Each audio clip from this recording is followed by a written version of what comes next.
My name is John Quinones, and I'm with ABC News. What did you think of what you heard here? I didn't hear anything racist.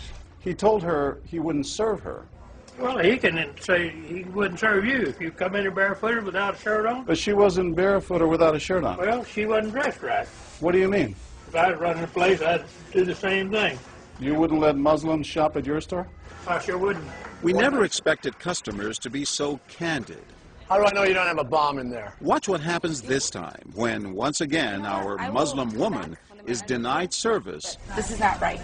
And again leaves. I mean, we reserve the right to not serve. That's right. Certain countries. That's right. That's, you know, I appreciate saying that. I think that's the first time I've ever seen that. He not only commends the man behind the counter for his discriminatory behavior, but he gives him the thumbs up, not once, but twice, Good job. All right. as he leaves. Can I talk to you, sir, for a second?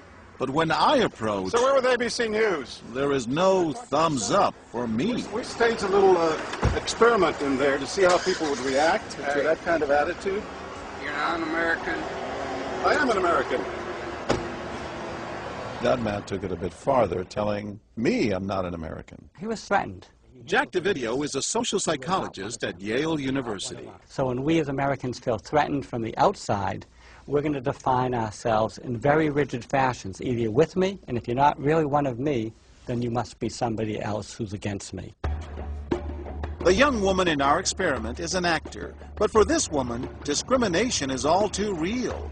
Nahaya Javed helped us design our experiment. Although born in Chicago, she says she's constantly characterized by fellow Americans as the enemy. They always start off with, you're a terrorist, Osama lover, towel head, camel jockey, on and on. While attending college in Texas, she says she continually suffered verbal abuse and has even been physically attacked just because she's Muslim. They assume I'm not from here, and if I tell them I'm American, they're like, no, you're not. Just because you were born here doesn't make you American. And I'm like, so what makes you American? It's a daily battle. Mm-hmm. And I don't feel like living in America, I should have to fight this battle. Meanwhile, back at the bakery, our actor is at it again. But how do I know you're not a terrorist? Terrorists look like you.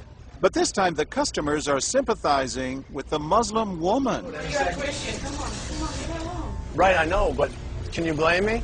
Yeah, I can't blame you, actually. Why? What's the problem? All right, we'll get out of here. You need to go yourself, actually, what you need to do. Okay, sir. Thank you, I'm a sir. good American, all right? We're at war with these people. My dad's a veteran. Go yourself. So is mine. And he's not the only one who walks out in anger. You need to stop segregating against people. It's wrong. Excuse me? She's an American No, just like you're a everybody else. bad American. Time and again, people speak out with their pocketbooks. You lost a couple of customers, just so you know.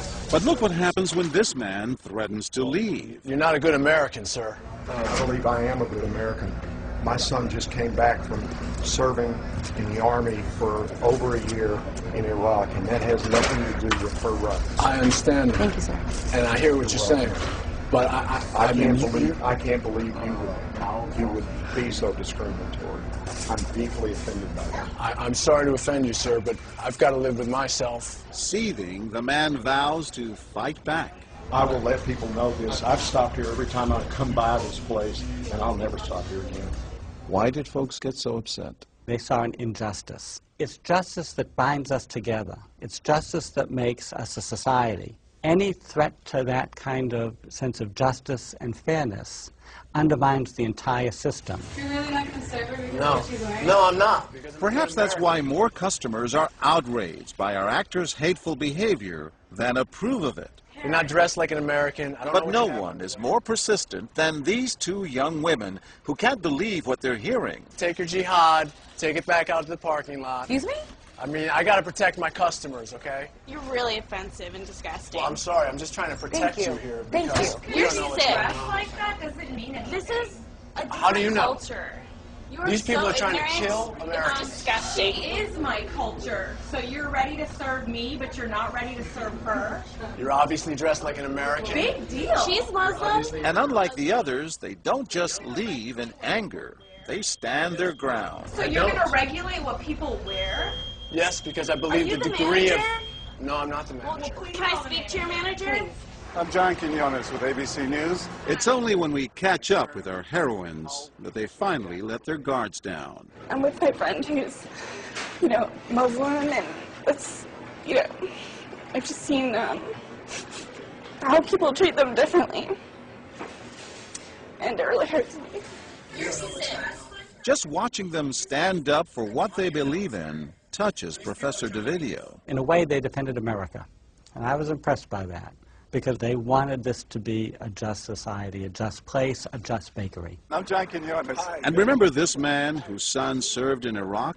He's also moved to tears. Every person deserves to be treated with respect and dignity.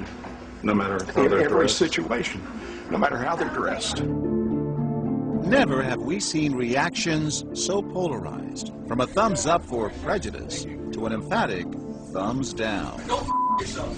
Two different Americas, both convinced they're patriotic.